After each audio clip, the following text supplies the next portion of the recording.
আপনি এখানে বসে মেয়েদের সাথে কথা বলেন কেন? এটা কোনো লুচ্চামির জায়গা না। ম্যাডাম, মুখ সামলে কথা বলেন। ঠাস কথাটা না বলতে দুই গালে দুইটা থাপ্পড় পড়ল। কাকে কি বলছেন আপনি জানেন? এই অফিসের বস আমি। কাকে কিভাবে কথা বলবো আই ডোন্ট কেয়ার। আর আপনার কথা মতো না চললে আপনাকে চাকরি থেকে বের করে দেব। ওয়ার্নিং দিলাম। এখন এই লুচ্চামির মুখটা নিয়ে এখান থেকে চলে যান। আমি রুম থেকে বের হয়ে ওয়াশরুমে গিয়ে দেখলাম গাল দুটো লাল হয়ে গেছে। অজান্তেই চোখ থেকে দু ফোঁটা জল টুপ করে নিচে পড়ে গেল। তারপর চোখে মুখে পানি দিয়ে কেবিনে চলে আসলাম। এত সময় যার সাথে কথা বললাম সে হচ্ছে আমার অফিসের বস। তা তো আপনারা বুঝতেই পারছেন, কিন্তু আমার কাছে তার অন্য একটা পরিচয় আছে। আমার এক্স গার্লফ্রেন্ড তার কারণেই আমার সাথে এমন ব্যবহার করছে। গল্পের সাথে থাকেন, জানতে পারবেন। ও, আপনাদের তো আমার পরিচয় দেয়া হয়নি। আমি ইমন। বাবা মা মারা গেছে, আমার ছোট একটা বোন আছে। বাবা মা মারা যাওয়ার পর আমি বোনকে নিয়ে শহরে চলে আসি। এবার চলেন গল্পে ফেরা যাক। ম্যাডাম রুমে বসে একা একা ভাবছে। তুই আমার জীবনটা নরক বানিয়ে দিয়েছিস। তোর জন্য আমি প্রত্যেকটা রাত নির্ঘুম কাটাই। তোর জন্য হাসতে ভুলে গেছি। আমাকে বাদে তুই দিব্যি ভালো আছিস। থাকতে দিব না তোকে ভালো। এখন আমি চাকরিটাও ছাড়তে পারবো না। যেখানেই যাব সেখানেই 4 লাখ 5 লাখ টাকা চাইবে। জীবনে যা হবার তা হতে চলুক। তারপরও আমার বোনটার জন্য পৃথিবীর সব অত্যাচার দুঃখ আমার কাছে তুচ্ছ। কাজ করতে করতে দুপুরে লাঞ্চের সময় এসে গেছে। জান্নাতুল এসে, কি ইমন সাহেব, দুপুরে খাবার কি খাবেন না? খাবো না কেন? তাহলে চলেন একসাথে গিয়ে খাই। দেখলাম রাজীব রিমাও আসছে, একসাথে খাবার খাবে। তোমরা যাও, আমি বোনটার সাথে 2 মিনিট কথা বলে আসছি। তারপর ফোন দিয়ে জানলাম আন্টি আমার বোনটাকে খাইয়ে দিছে। তারপর নিজেও গেলাম খেতে। সবার সাথে খেয়ে কেবিনে চলে আসলাম। কাজ করতে করতে অফিসের সময় শেষ হলো। ইমন সাহেব বাড়ি যাবেন না? দাঁড়াও 2 মিনিট। তারপর জান্নাতুলের সাথে বেরিয়ে গেলাম। দেখলাম ম্যাডাম কালো প্রাইভেট কারে বসতে যাচ্ছে। এই মামা দাঁড়ান তো। জান্নাতুল, তুমি রিক্সা করে চলে যাও, আমার কিছু কিনতে হবে। আচ্ছা ওকে, বাই, টেক কেয়ার। তারপর আমি একটা কসমেটিক্সের শোরুমে গেলাম। বোনটার জন্য একটা ঘড়ি নিলাম, ব্র্যান্ডের ঘড়ি। তারপর বাসায় চলে আসলাম। বাড়িতে এসে ফ্রেশ হয়ে বোনকে আনতে গেলাম ছাদ থেকে। কোলে নিয়ে রুমে চলে আসলাম। বোন আমার কাছ থেকে মীরার কথা শুনে বলল, মীরা আপু, তোমার অফিসে আমি দেখতে চাই। আচ্ছা, কাল রেডি থাকিস, একসাথে যাব। মীরা রাতের খাবার খেয়ে ছাদে গিয়ে বসলো। হারানোর একটা বেদনা তার হৃদয়ে কষ্টের মেঘ জমানো। আকাশ থেকে পানি ঝরতে থাকে আর ভাবতে থাকে। চোখগুলো নিজের হয়েও অন্যের জন্য কাঁদে। স্বার্থপর চোখ দুটো। মীরা ছোট থেকেই ইমনের সাথে কোনো মেয়ে দেখতে সহ্য করতে পারতাম না। অথচ ইমন ঠিকই মেয়ের পারফিউমের গন্ধ সাথে লেগেই চলে। রাগে হাতে থাকা কফির মগটাকে ছুঁড়ে মারে। রাতের আকাশের দিকে তাকায় মীরা। চাঁদটা কিছুক্ষণ মেঘের আড়ালে ডুবে যাচ্ছে, আবার কিছুক্ষণ পর ভেসে উঠছে। যতই কষ্টে থাকুক না কেন, রাতের বিশাল খোলা আকাশের নিচে একাকিত্ব মনে আলাদা প্রশান্তি আসে। তারপর দিন মীরা অফিসে আসে। দেখলাম চোখে গাঢ় করে কাজল দেওয়া আর একটা পিঙ্ক কালারের শাড়ি পরে আসছে। অনেক সুন্দর লাগছিল। অনন্ত সৌন্দর্যের রাজকন্যা। মনে হয় চোখের মায়ায় হৃদয়টা ঘায়েল করে দিবে। চলে যাওয়ার দিকে তাকিয়ে রইলাম। কোমরটা আঁকাবাঁকা নদীর মতো। আল্লাহ অসাধারণ আর্টিস্ট দিয়েছেন নারীর মাঝে। অনেক নিপুণভাবে তৈরি করেছেন। তাদের সৌন্দর্য ঘোর লাগিয়ে দিবে আপনার চোখকে, নেশা ধরিয়ে দিবে আপনার মনে। একদিক একটা নারীর সৌন্দর্য, অন্যদিকে হাজারো ফুলের সৌন্দর্য রেখে পুরুষকে বলে যদি তাকাতে, তাহলে নারীর দিকেই তাকাবে। ভাবনার ছেদ ভাঙল মাহফুজের তাকে। স্যার, আপনি এখানে চাকরি করেন? আর আগের চিন্তা ভাবনা মাথায় আনলে এখান থেকে চলে যাব। কথাটা বলতেই মুখটা কালো করে বসের কেবিনের দিকে চলে যায়। তারপর নিজের মাথায় 2টা থাপ্পড় দিয়ে, তুই আসলে একটা বেহায়া।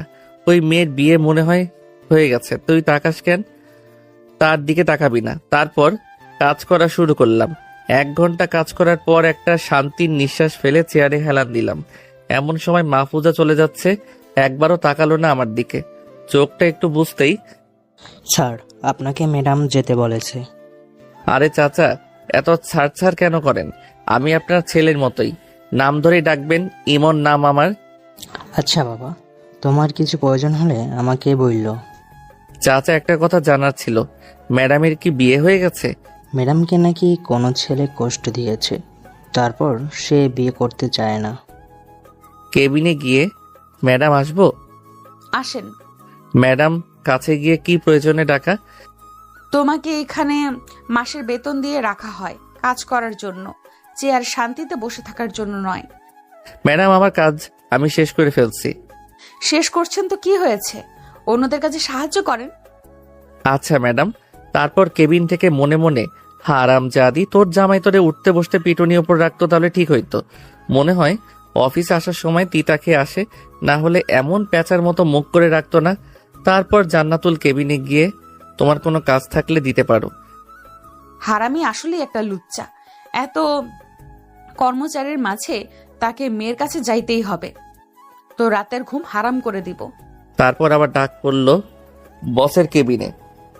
এই পেতনি চালায় শান্তি নাই। ম্যাডামের কেবিনে গিয়ে, জি ম্যাডাম আমাকে ডেকেছেন? ম্যাডাম কিছু না বলে আমাকে 3টা ফাইল দিয়ে বলল, এই 3টা ফাইল কালকের মধ্যে চাই।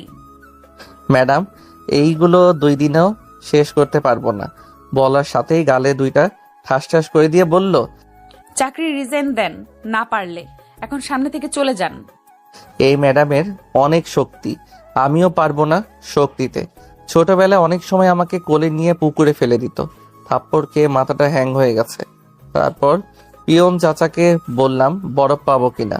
তারপর বরফ দিলেন। বরফ নিয়ে ওয়াশরুমে গালটা ডলতে লাগলাম, আর ম্যাডাম 14 গোষ্ঠী উদ্ধার করতে থাকলাম। কাল সারা রাত জেগে 2টা ফাইল শেষ করলাম। ভাবলাম অফিসে গিয়ে বাকিটা শেষ করব। সারা রাত এভাবে জেগে কাজ করলে সকালে গাধার মতো ঘুমাতে হবেই। সকালে উঠে দেখি অফিসের 15 মিনিট লেট। কোনো রকম রেডি হয়ে বোনকে বললাম বাড়িওয়ালা আন্টি কাছে গিয়ে খেয়ে দিতে। কপালে একটা চুমু দিয়ে বাইরে চলে গেলাম। একটা রিক্সা করে অফিসে চলে আসলাম। আধা ঘন্টা লেট। বসতে না বসতেই ম্যাডাম ডাকে আপনাকে। তারপর চলে গেলাম। ম্যাডাম ফাইলগুলো মধ্যে মাথা রেখে কাজ করতেছিল। অফিস লেট হলো কেন? ম্যাডাম সকালে ঘুম থেকে উঠতে দেরি হয়ে গেছে। আপনার বউ কি করে তাহলে? ম্যাডাম বিয়ে করেনি। ম্যাডাম মাথাটা তুলে যখন রাগে থাপ্পড় দিতে যাবে তখন ভয়ে চুপসে গেল। সারা রাত না ঘুমালে চোখ কিছুটা লাল হয়ে গেছে। আমি ছোট ছোট চোখ করে ম্যাডামের দিকে তাকিয়ে রইলাম। পরের বার যেন এরকম না হয়। আমি বের হতেই ম্যাডাম বুকে থুতু দিলেন। তারপর বাকি কাজ করতে করতে লাঞ্চের সময় হয়ে গেছে। তারপর লাঞ্চ করে বাকি কাজটা করে ম্যাডামের কেবিনে গিয়ে, ম্যাডাম আসবো? আসেন ম্যাডাম। কাছে গিয়ে ম্যাডাম ফাইলগুলো চেক করে দেন। ম্যাডাম বসবো একটু? আমার সামনে কোনো লুচ্চা বসতে পারবে না, সোফায় গিয়ে বসেন। আমি সোফার দিকে যেতে যেতে বললাম, আমি নারীদের সম্মান চোখে দেখি। আপনি কোন অ্যাঙ্গেল থেকে আমাকে লুচ্চা বলতেছেন? 14টা মেয়ের সাথে লুচ্চামি করতে পারো, আর লুচ্চা বলাতে শরীর জ্বলে কেন? আপনি কোন প্রমাণ থেকে এসব বলতেছেন? দেখলাম ম্যাডাম রেগে মোবাইলটা সোফায় ছুঁড়ে মারলো। নে দেখ তোর লুচ্চামি। তারপর মোবাইলটা হাতে নিয়ে যা দেখলাম, নিজের প্রতি নিজের বিশ্বাস হারিয়ে গেল। দেখলাম আমার সাথে কলেজের ক্লাসমেটের কিস করে সাথে থাকা পিকগুলো আসলে বিশ্রী দেখতে, শরীরের সাথে লেপটে চুমু দিয়ে আছে।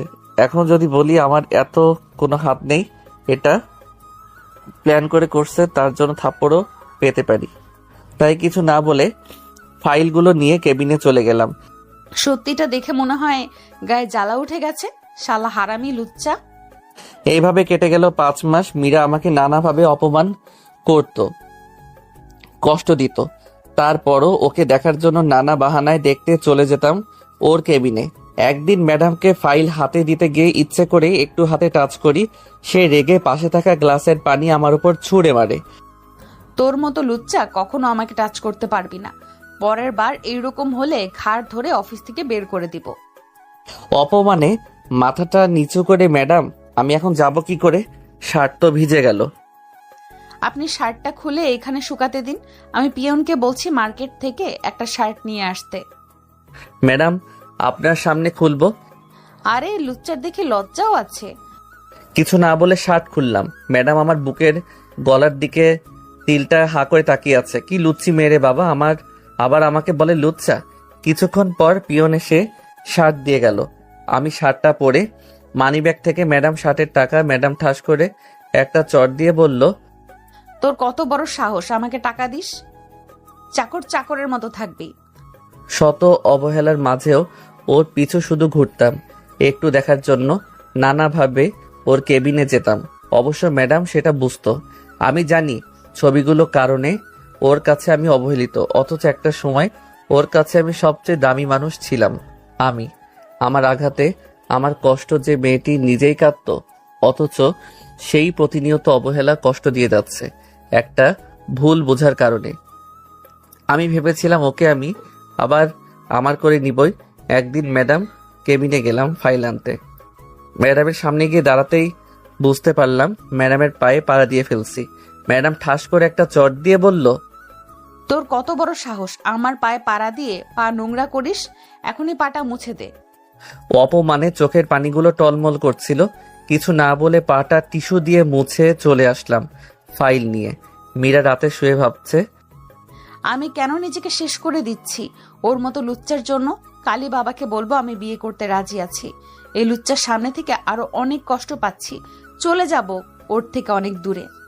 তার পরের দিন বোনকে কোলে নিয়ে রহমান আঙ্কেল অফিসে আসলেন। বোন তো আমাকে দেখে আঙ্কেলের কাছ থেকে নেমে আমার কাছে এসে গালে দুটো চুমু দেয়। মীরা সবকিছু সিসি ক্যামেরায় দেখছিল। একটু পর মীরা তার বাবার কাছে এসে, বাবা তুমি এদের চিনো? মীরা কিছুটা অবাক হলো আর ভাবতে লাগলো, তার মানে বাবা ইমনের বাসায় সময় কাটাতো, অথচ আমি কিছু জানি না। আঙ্কেল আমার কাছ থেকে বোনটাকে নিয়ে, এ হচ্ছে আমার মেয়ে, এটা তোমার আপু লাগে। মীরা তার বাবার কাছ থেকে বোনকে নিয়ে কেবিনে চলে যায়। আর হ্যাঁ ইমন, তোমার জন্য আশা কাল আমার মেয়েকে দেখতে আসবে, তোমাকে যেতে হবে। আমার ভিতরটা কেঁপে উঠল। মাথা নাড়িয়ে হ্যাঁ বোঝালাম। তোমার বোনকে আমি নিয়ে যাব। না আঙ্কেল, অফিস শেষে আমি নিয়ে যাব। ওকে, আর কাল মনে করে চলে এসো। হারানোর ভয়ের একটা অনুভূতি থেকে চোখের পানি আপনা আপনি ঝরে পড়ে। অন্যদিকে ম্যাডাম বোনের সাথে কথা বলতে, আচ্ছা তোমার ভাই তোমাকে কিভাবে আদর করে? আপু, আমার ভাইয়া পৃথিবীর সবচেয়ে ভালো মানুষ। ভাইয়া আমাকে নিজ হাতে খাইয়ে দেয়, ঘুম পাড়িয়ে দেয়, চুল আশ্রয় দেয়, আমাকে প্রতিদিন সুন্দর একটা গিফট দেয়। আমি ভাইয়াকে অনেক ভালোবাসি। আচ্ছা বুঝলাম, তোমার আব্বু আম্মু কই? আমার আব্বু আম্মু আমাকে রেখে আকাশে চলে গিয়েছে। মীরা থমকে যায় এই রকম কথা শুনে। তার মানে ইমনের বাবা মা মারা গেছে, আমি কিচ্ছু জানি না। সে এতদিন কই ছিল, কিভাবে ছিল, আমি একটিবার খোঁজও নিইনি। নিজের প্রতি নিজেরই ঘৃণা হচ্ছে। ম্যাডাম বোনকে জড়িয়ে ধরে কাতুকুতু দেয়। শ্রাবন্তী হাসতে থাকে। আপু, মেরে ফেলবা নাকি এইভাবে? তারা দুষ্টুমি করতে থাকে। এই কয়েক মিনিটে দুইজন একে অপরের সাথে খুব ভালো করে মিশে যায়। দুপুরে খাবার মীরা শ্রাবন্তীকে খাইয়ে দেয়। আমি অনেকক্ষণ কেঁদে ম্যাডামের কেবিনে গেলাম। গিয়ে দেখি বোনটা ঘুরাচ্ছে। আসবো ম্যাডাম? আসেন। আমি ফাইলটা দিয়ে বোনকে কোলে নিয়ে কপালে চুমু দিয়ে বাইরে চলে আসি। তারপর একটা রিক্সা করে বাড়িতে চলে আসি। মীরা ফাইলটা হাতে নিয়ে দেখে ভিজে আছে। দেখে বলল, তার মানে ইমন কি কান্না করছিল? কিন্তু কেন? বোনকে খাইয়ে রাতে ছাদে চলে যাই। মীরা ইচ্ছে থেকেই বিয়ে করতে যাচ্ছে। তার মানে মীরা আমাকে ভালোবাসে না। আগের কথাগুলো মনে পড়ে গেল। আরে ও তো তোর বাবা মার মৃত্যুতেই তোকে দেখতে আসেনি, আবার তোর ভালোবাসা দেখে তাকে আপন করে নিবে। বোকা নাকি তুই? ওর কাছে তুই একটা সাধারণ কর্মচারী। তুই কেন ওকে পাগলের মতো ভালোবাসিস? আপনা আপনি থেকেই হৃদয়ে প্রশ্ন ছুঁড়ে মারলাম। রাতের নিস্তব্ধ আকাশে নিচে অনেকক্ষণ কান্না করলাম। মনে একটা অভিমান নিয়ে ভালোবাসার কাছে নিজেকে পরাজিত মানলাম। একটা মন বারবার বিষাক্ত তীরে আঘাতে মেরে ফেলতেছে জীবন্ত অবস্থাতেই। একটা অভিমান নিয়ে রুমে চলে গেলাম। বোনের ঘুমন্ত মুখটা দেখে একটা শান্তির নিঃশ্বাস ছাড়লাম। জড়িয়ে ধরে ঘুমিয়ে পড়লাম নতুন কোনো সুখের আশা না করে। বেঁচে থাকবো স্বার্থপর হয়ে, নিজের মনের চাওয়া অপূর্ণতা, শুধু বোনটাকে ঘিরে বেঁচে থাকবো জীবন অস্তিত্বের কষ্টের আলপনাতে। ম্যাডাম অফিস শেষে চলে গেল নদীর ধারে চেনা জায়গায়। জীবনে যাকে সবচেয়ে বেশি ভালোবাসতাম তাকেই জীবনে সবচেয়ে বেশি ঘৃণা করলাম। অবাকময় পৃথিবীর জগৎ সংসার। একটা জীবনে কেন অপূর্ণতা, হা হুতাশ এত কারাঘাত করে মানুষকে। ম্যাডাম কিছুক্ষণ থেকে গাড়ির দিকে আসাতে থাকে, তখন একটা গাছের দিকে নজর যায়, দেখে দুইটা শালিক পাখি একটু চুপটি করে বসে আছে আর একটা মাথায় ঠোঁট দিয়ে বেনি করে দিচ্ছে। ভালো লাগায় মুখটা মলিন হয়ে উঠল তার। তারপর বাড়িতে চলে আসলো। এসে দেখে মাহফুজা অনেক কাপড় একসাথে করে দেখে যাচ্ছে। কিরে, কি করছিস? আপু বলো না কোনটা পরলে আমায় বেশি ভালো লাগবে। কিরে, বিয়ে আমার সাজুগুজু নিয়ে ব্যস্ত আছিস তুই, ব্যাপারটা কিরে? আপু কাল স্যার এই বাড়ির অনুষ্ঠানে আসবে, স্যারের ক্রাশ হতে চাই আমি। তোর ছাড়, তাহলে কে রে? ওই যে তোমার আব্বুকে বাঁচিয়েছিল, ইমন নাম, বজ্জাত। স্যার একবার ফিরেও দেখে না আমাকে। মীরা কিছুটা অবাক হলো, আবার রাগ হলো। ছাড় কি তোকে পছন্দ করে? আরে আপু আমাকে ডিরেক্ট না করে দিছে প্রপোজ করাতে, অথচ আমি কত ছেলে আমার পিছনে ঘোরে। আপু তুমি আমাকে হেল্প করো না ওই স্যারের সাথে আমার বিয়ে হতে। আমার বাবা তো তোমার বাবার চেয়েও বড় লোক। তুমি ওকে এসব বলবা আর বলবা আমি পাগলের মতো ভালোবাসি তাকে। সে তো তোমার অফিসেই কাজ করে, তুমি চেনো না তাকে। আমি তো সেদিন স্যারের কথা বলে বাড়িতে চলে আসি। আপু স্যারকে কি বলবো, মেয়েদের তিল নাকি পুরুষের নজর কাড়ে, আর আমার স্যারের তিল দেখে নজর কাড়ছে। ম্যাডাম মনে মনে অ্যাটম বোম হয়ে গেছে, শুধু ফুটতে পারছে না। তারপর দিন সকালে ঘুম থেকে উঠে ফ্রেশ হয়ে হালকা নাস্তা করলাম বোনকে সাথে নিয়ে। বোনকে সুন্দরভাবে সাজিয়ে রেডি করলাম। আমি কালো শার্ট আর প্যান্ট পরলাম। তারপর রিক্সা করে মীরার বাসায় চলে আসলাম। বাসায় ঢুকে দেখলাম অনেক বড় বাড়ি, খুব সুন্দরভাবে সবকিছু সাজানো গোছানো।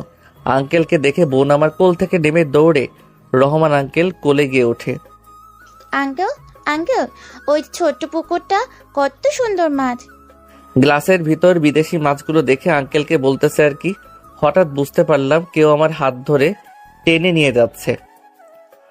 দেখলাম মীরার মা হাত টানতেছে আর বলছে, ইমন, তোমার সাথে আমার কিছু কথা ছিল, আমার রুমে একটু আসো তো। আমি আন্টির সাথে আন্টি রুমে যাচ্ছি, সেটা ম্যাডাম উপর থেকে খেয়াল করে। এই মনকে মা কই নিয়ে যাচ্ছে? ম্যাডাম সেটা দেখার জন্য উপরতলা থেকে লম্বা লম্বা পা ফেলে মায়ের রুমের দিকে যেতে থাকে। মায়ের রুমের সামনে যেতেই কিছু কথার আওয়াজ শুনে সেটা শোনার জন্য দরজার সামনে কান পাতে। ইমন, আমি অনেক লজ্জিত এবং অপরাধী। নিজের খারাপ কাজটার জন্য আমি নিজেকে ক্ষমা করতে পারছি না। আমি শান্তিতে ঘুমাতেও পারি না। আন্টি, আপনি কোনো খারাপ কাজের কথা বলছেন? আমি তোমার চরিত্রে দাগ লাগাইছি মীরার চোখে। তোমার সাথে আমি মীরাকে মানতে পারতাম না। পরে যখন দেখি মীরা তোমার জন্য নিজেকে দিন দিন শেষ করে দিচ্ছে, তখন তোমার বাড়িতে যাই, গিয়ে জানতে পারি তুমি সেখানে নাই। আচ্ছা আন্টি, বুঝলাম।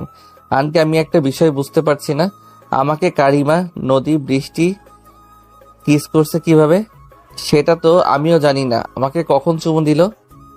সবাই প্ল্যান করে ধাক্কা খেয়ে কিস করে ছবি তুলেছে তোমার সাথে, সেটা তোমার অজান্তেই। তার জন্য আমি তাতে টাকাও দিছি। আন্টি, আপনার প্রতি আমার বিন্দুমাত্র অভিযোগ নেই এবং রাগ নেই। উল্টা আপনি ভালোই করছেন, না হলে বুঝতে পারতাম না আপনার মেয়ে আমাকে বাদে অন্য পুরুষকে বিয়ে করতেও রাজি আছে। বাবা, তুমি আমার স্বামীকে বাঁচিয়েছ, তাই সত্যিটা না বলে থাকতে পারলাম না। ম্যাডাম সবকিছু শুনে চোখের পানি আটকায় রাখতে পারল না, দৌড়ে কাঁদতে কাঁদতে নিজের রুমে চলে যায়। মীরা রুমে এসে ভাবতে থাকে সে এত বড় অন্যায় কিভাবে করতে পারলো। ইমনের সাথে সাথে অনেকক্ষণ কান্না করে, নিজের প্রতি অভিমান আর একটা রাগ নিয়ে ওয়াশরুমে যায়। ফ্রেশ হয়ে এসে দেখে মাহফুজা একটা কালো কালারের শাড়ি পরতেছে। আপু শাড়িটা পরাতে সাহায্য করো না। কিরে, তুই না কালো কালারের কাপড় পরতে পছন্দ করিস না? আপু স্যারকে দেখেছো আজকে? কালো কালারের শার্ট পরে আসছে, তাই স্যারের সাথে ম্যাচিং করে আমিও কালো কাপড় পরবো। মীরা যেন আবার মাথা গরম হয়ে গেছে। মাহফুজাকে জোরে সরে এদিক ওদিক ঘুরিয়ে শাড়ি পরাইতেছে। আপু আস্তে আস্তে ঘোরাও। আমি বোনকে নিয়ে বাড়িটা ঘুরে ঘুরে দেখতেছি। 2 তালা দিয়ে যাওয়ার সময় একটা রুমে ম্যাডামকে দেখে আমার বোন আপু আপু ডাকতে থাকে। ম্যাডাম আমার বোনের দিকে তাকায়, আমিও দেখার জন্য তাকাতেই যা দেখলাম তা দেখার জন্য মোটেও প্রস্তুত ছিলাম না। বিশ্বাস করেন ভাই, দেখলাম মীরা পেটে কাপড় নেই, শাড়ির আঁচলটা মাটিতে পড়ে আছে, সরু পেটটার মাঝখানে অনেক সুন্দর দেখতে নাভিটা। চোখটা যেন ফিরাইতে মন চাইতেছে না। 3 সেকেন্ডের মতো দেখে বোনকে দেখিয়ে দিলাম দৌড়। বোন আমাকে দৌড়াতে দেখে ভাইয়া ভাইয়া কই যাইতেছো? আমি চিগলিয়ে বললাম হিসু পাইছে। বোন, মীরা, মাহফুজা হাসতে থাকে। এমন একটা ছেলেকে আমি এতদিন লুচ্চা বলে আসছি, নিজেকে যেন অপরাধী মনে হচ্ছে। মীরা শাড়িটা পরা শেষ করে চোখে কাজল দিচ্ছে। আমার বোন বলল, আপু আমাকে লাগিয়ে দাও। আচ্ছা দিচ্ছি, তোমার ভাইয়া লাগাতে পারে না। ভাইয়া নাকি ভয় পায়। গাড়ির আওয়াজ শুনে বুঝতে পারলাম ছেলেপক্ষ এসে পড়েছে। মীরা আমাকে ছাড়া অন্য একটা পুরুষের যেন সাজুগুজু করতেছে ভাবতেই এখন আর কষ্ট লাগে না, ঘৃণা হয়। যে কষ্টগুলো একসময় আপনাকে অনেক কাঁদাতো, সেই কষ্টগুলো একসময় মনে ঘৃণায় পরিণত হয়। আমি বোনকে আনতে গেলাম, দরজার সামনে গিয়ে শ্রাবন্তী ভাইয়া কাছে আসো। আসছি ভাইয়া। বোন আমার কাছে আসতেই হাঁটু গেড়ে বসে মাথার পেছনে আলতো ভাবে ধরে। আরে আমার বোনটা দেখি পরীর মতো লাগছে। মীরার দিকে তাকালাম, দেখলাম আমার দিকে তাকিয়ে আছে।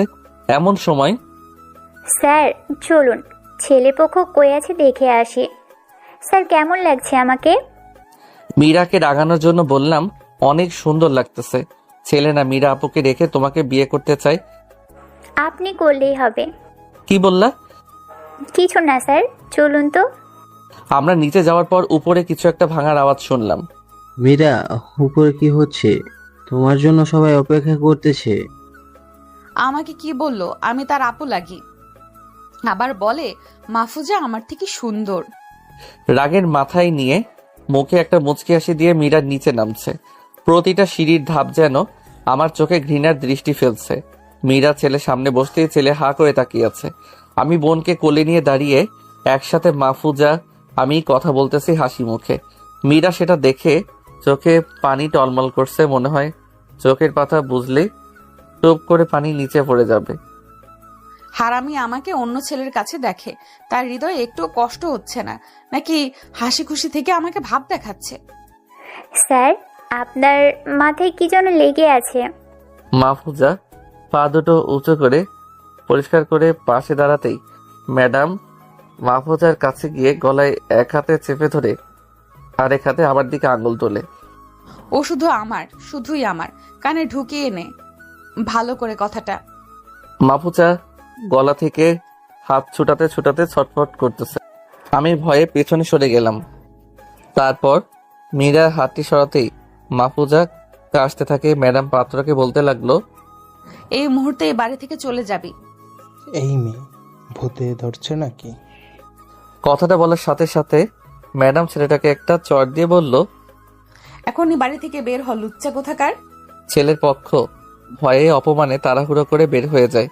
মাহফুজা ফ্লোরে বসা থেকে উঠতে চাইছে। আমি যেই তুলতে যাব তখন ম্যাডাম বলল, ইমন আমার দিকে তাকা। রাগী চোখগুলো দেখে বোনকে কোলে নিয়ে বাড়ি থেকে বের হয়ে গেলাম।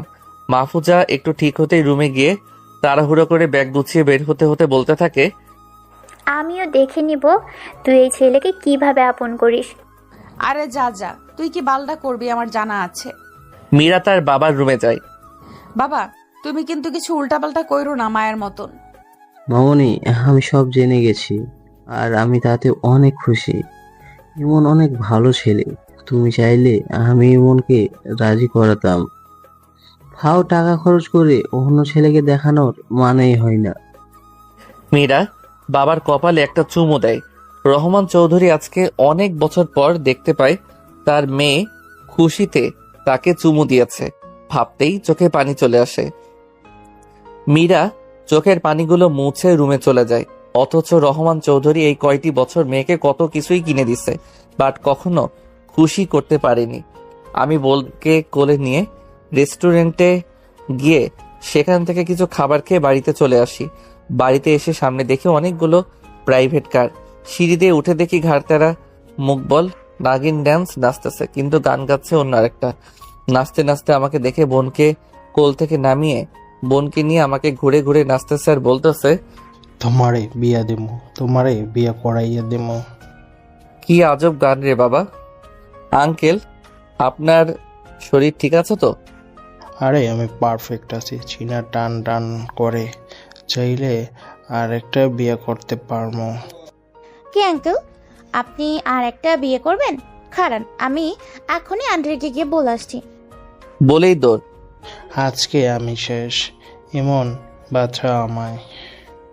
বোন রুমের কাছে গিয়ে ভয় ভয় চোখে দাঁড়িয়ে থাকে। বোনকে এমন দেখে মুকবল আঙ্কেলকে পাশ কেটে বোনের কাছে যাই। গিয়ে দেখি ভিতরে অনেক মানুষ, সবাই কোট পরে আছে, মনে হয় অনেক বড় লোক। আমি বোনকে কোলে নিয়ে রুমে গিয়ে সালাম দেই। সবাই উত্তর নেয়, ইমন, তোমার জন্য অপেক্ষা করছি। আর তুমি তো ইমন নাকি? হ্যাঁ আঙ্কেল, আমি ইমন। আপনাদের চিনতে পারলাম না। একটু বসো, তোমার সাথে কথা আছে। মুকবল আঙ্কেল আর আন্টি একসাথে দাঁড়িয়ে আছে। আমি হলাম মাহফুজার বাবা, দেশের বিশিষ্ট ব্যবসায়ী মোজাম্মেল চৌধুরী। আমার মেয়ে তোমাকে অনেক ভালোবাসে এবং বাড়িতে গিয়ে তোমার জন্য পাগলামি করছে।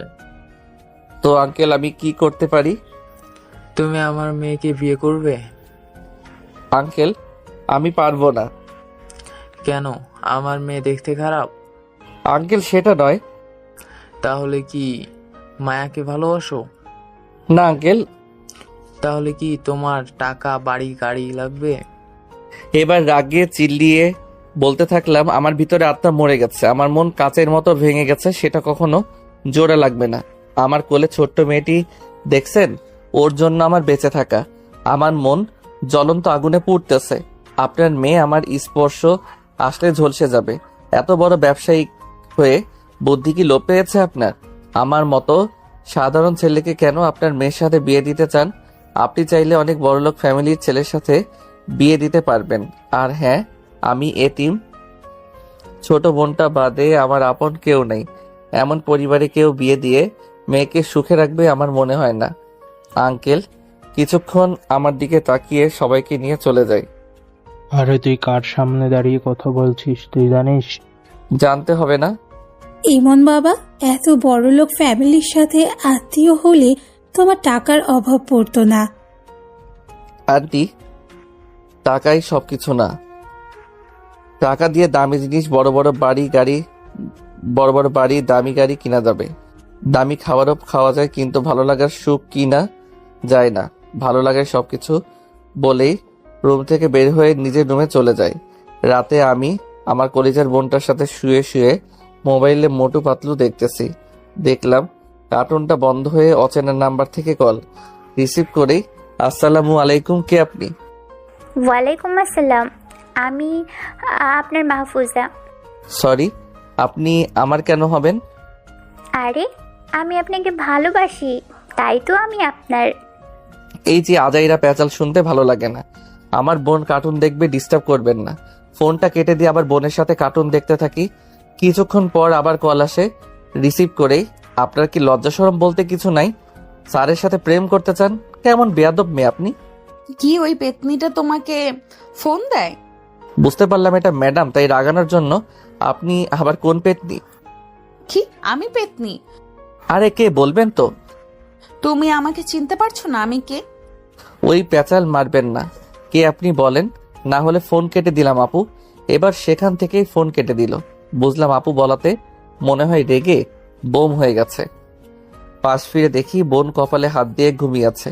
কপাল থেকে হাতটা বুকে সুন্দরভাবে রেখে দিলাম। ফোনটা রেখে আরাম করে শুতেই আবার ফোনটা ধরতেই, আপনার ফোন বিজি দেখাই কেন? মনে হয় শয়তানিতে ফোন দিয়েছে। তারপর তার সাথে 5 মিনিট বিতর্ক করে ফোনটা রেখে শুতেই আবার ফোন রিসিভ করলাম। এবার ম্যাডাম বলতেছে, তোমার ফোন বিজি কেন? সেম বিতর্ক। তার সাথে কিছুক্ষণ কথা বলে ফোনটা রেখে দিলাম। 10 মিনিট পর চোখগুলো ঘুম ঘুম আসতেই আবার ফোনের আওয়াজ। এবার সত্যি অনেক রাগ উঠে গেছে। এই মেয়েগুলোর মাথায় সমস্যা আছে নাকি? তারপর ফোনটা হাতে নিয়ে দেখে অফিস থেকে ফোন দিছে। রাগে মোবাইলটার ব্যাটারি খুলে ঘুমিয়ে পড়লাম। তারপর দিন অফিসে গেলাম, গিয়ে না বসতেই ম্যাডামের ডাক। তারপর ম্যাডামের কেবিনের সামনে গিয়ে, ম্যাডাম আসবো? অনুমতি নিতে হবে না। ম্যাডাম কিসের জন্য ডেকেছেন? রোম্যান্স করার জন্য। হোয়াট? আপনার মাথা ঠিক আছে?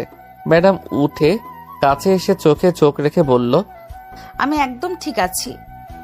তারপর হঠাৎ করেই ম্যাডাম উড়াধুরা চোখে মুখে গলায় কিস করা শুরু করে। মনে হয় অনেক দিনে তৃষ্ণার্ত ব্যক্তি পানি পান করছে। আমি নিজেকে কন্ট্রোল রাখতে ঠাস করে দিলাম একটা। ম্যাডাম গালে হাত দিয়ে, একটু আদরই তো করতে চাচ্ছি, মারলা কেন? এটাকে আদর বলে নাকি রেপ বলে? আর আমার মতো লুচ্চা ছেলেকে ধরতে বুঝি ঘৃণা করে না? কথাটা বলেই নাক ছিটকে কেবিন থেকে বের হতে গিয়েও আবার কিছু একটা মনে করে দৌড়ে ম্যাডামের কাছে চলে আসি। ম্যাডাম আপনার কাছে আয়না আছে না? ম্যাডাম তার ব্যাগ থেকে আয়নাটা বের করে দিয়ে ভেঙচি কেটে পাশে দাঁড়িয়ে রইল। আমি আয়নায় মুখটাকে দেখতে থাকলাম, কোথাও লিপস্টিকের দাগ আছে কিনা। দেখলাম অনেক জায়গায় হালকা হালকা লিপস্টিকের দাগ লেগে আছে। ম্যাডাম বুঝতে পেরে এখানে এসো, ওড়না দিয়ে মুছে দেই। কিছু বললাম না। ম্যাডামের কাছাকাছি এসে লিপস্টিকের দাগগুলো খুঁচিয়ে খুঁচিয়ে মুছে দিচ্ছে। আমি এক দৃষ্টিতে কাজল দেওয়া চোখ দুইটার দিকে তাকিয়ে রইলাম।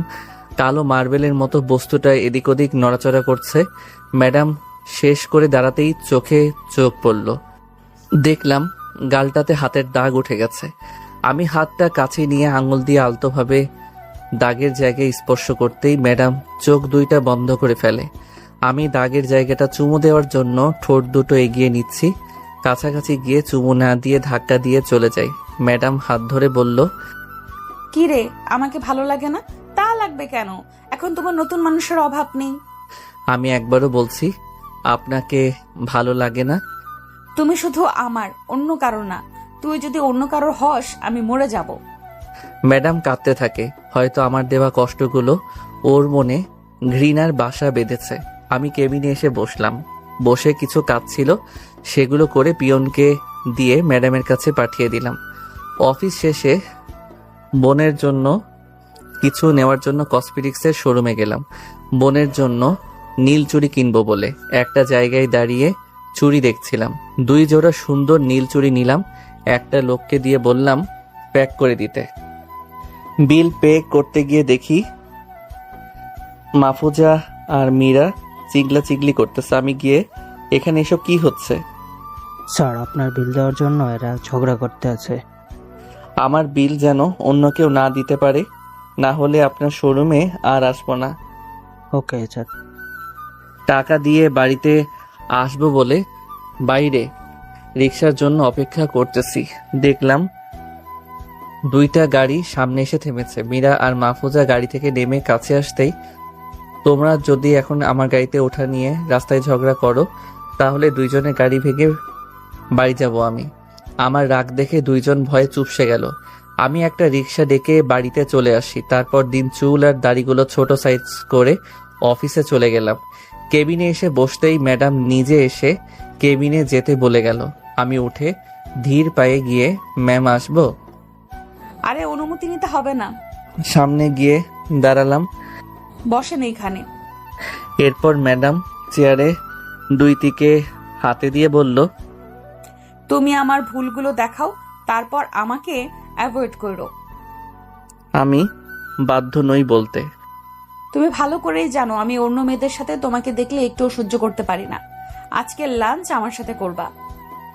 আপনি যদি ভাবেন আপনি আমাকে চুমু দিলে, কেয়ার করলে আপনাকে ভালোবাসবো, ভুলে যান। এই মনের বুকে কোনো ভালোবাসা নাই। ভিতর থেকে মরে গেছি আমি।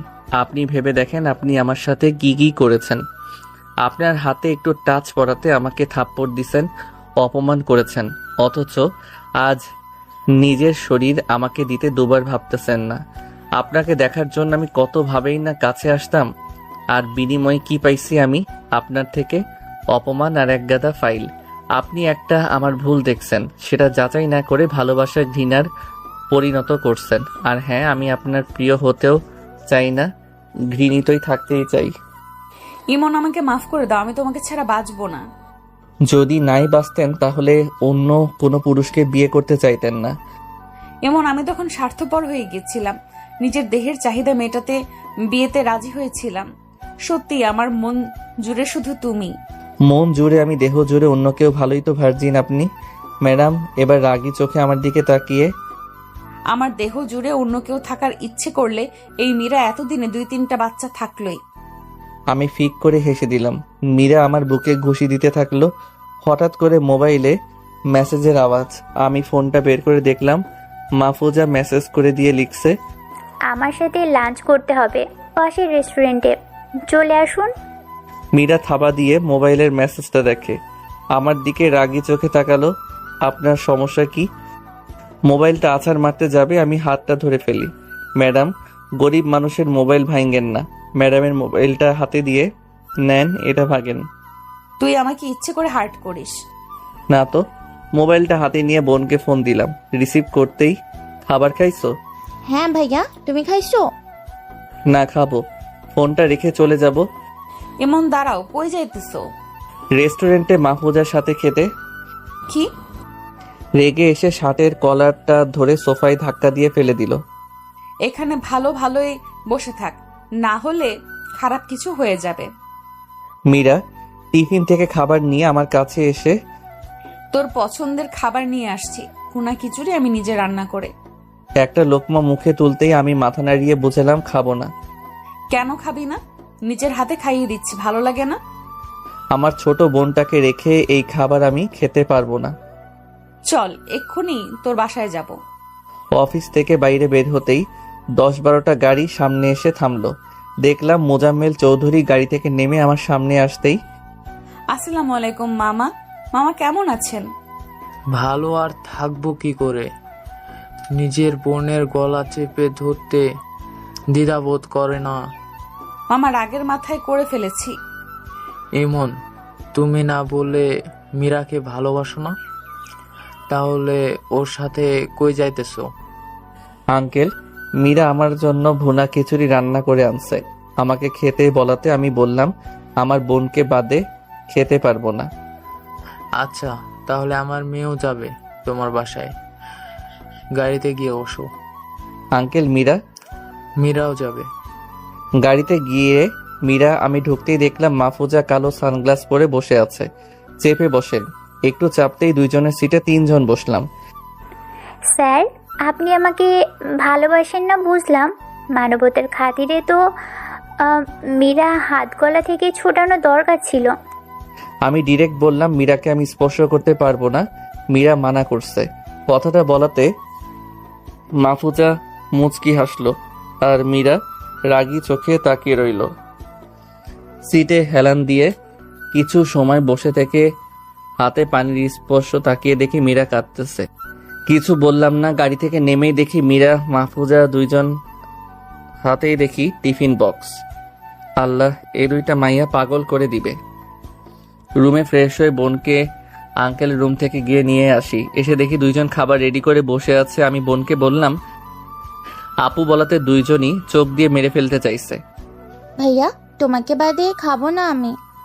তারপর 2 জন একসাথে গিয়ে বসি। বসতেই 2 জনে লোকমা নিয়ে মুখ ধরে আছে। আমি প্রথম মীরারটা খেলাম, তারপর মাহফুজারটা। বোন আমার দিকে তাকিয়ে, আমাকে কি খাবার খেতে আসছো?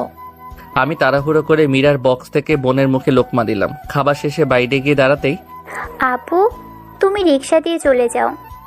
মনে হলো গাড়ি নিয়ে অহংকার দেখালো। এইভাবে 2 মাস ধরে 2 জনে পাগলের মতো পেছনে পড়ে আছে। একদিন অফিস শেষে বোনের জন্য একটা কেক আর কিছু সুন্দর সুন্দর গিফট কিনলাম, কারণ আজকে আমার কলিজার জন্মদিন। সন্ধ্যার পর বাড়িতে যেয়ে দেখি বাড়ি বেলুন আর বাতি দিয়ে সাজানো। পুরো বাড়ি বেলুন আর বাতি দিয়ে ভরে ফেলছে। বাড়িতে ঢুকে দেখি বাড়িতে অনেক মানুষ। বুঝলাম মীরা আর মাহফুজার কাজ। অনুষ্ঠানটা ছাদে হচ্ছে। কয়েকজন মানুষ আমার দরজার সামনে দাঁড়িয়ে আছে। এখানে আপনাদের কি?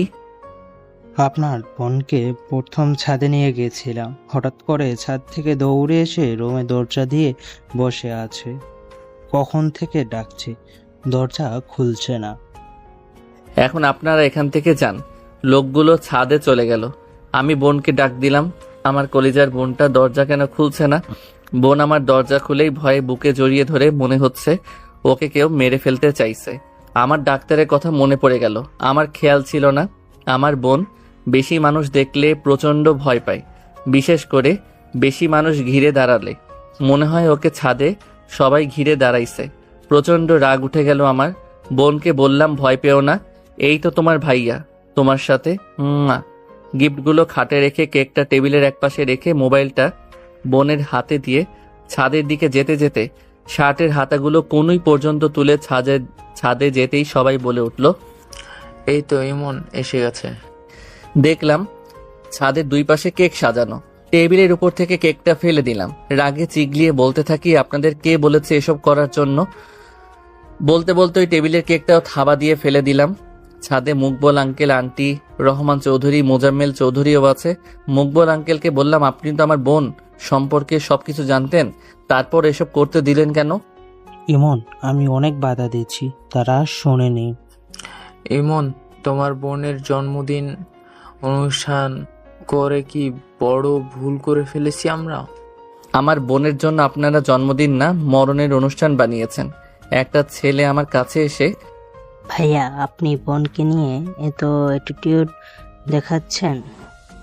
রাগে ছেলেটার নাক বরাবর একটা ঘুষি দিয়ে ছাদ থেকে নেমে যাই। রুমে এসে বোনকে কোলে নিয়ে বাড়ি থেকে নেমে একটা গাড়ি করে ব্রিজে যেতে থাকি বোনকে নিয়ে একাকিত্ব সময় কাটানোর জন্য। আপনারা সবাই ভুল করছেন অনুষ্ঠানটা করে, তার কারণ আমি বলছি আপনাদের, শুনুন। মুকবল আঙ্কেল বাবা মার মৃত্যু থেকে সবকিছু সবাইকে বলে।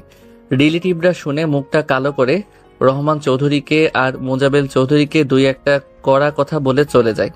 এদিকে মীরা বসে বসে কাঁদতেছে। আমি ইমনের কষ্টের সময়গুলোতে পাশে থাকতে পারিনি। কাঁদতে কাঁদতে অজ্ঞান হয়ে যায়। রহমান চৌধুরী আর মোজাম্মেল চৌধুরী মীরাকে ধরাধরি করে গাড়িতে তুলে বাড়িতে চলে যায়। আমি রাত 1:30-এর দিকে বোনকে ঘুমন্ত অবস্থায় কোলে নিয়ে বাড়িতে এসে দেখি বাড়ি একদম ফাঁকা। বোনকে খাটে শুইয়ে দিয়ে নিজেও ঘুমিয়ে পড়ি। সকালে ঘুম উঠে বোনকে খাবার খাইয়ে অফিসে যাওয়ার জন্য রিকশায় উঠি। অফিসের সামনে যেতেই দেখি মাহফুজা দাঁড়িয়ে আছে।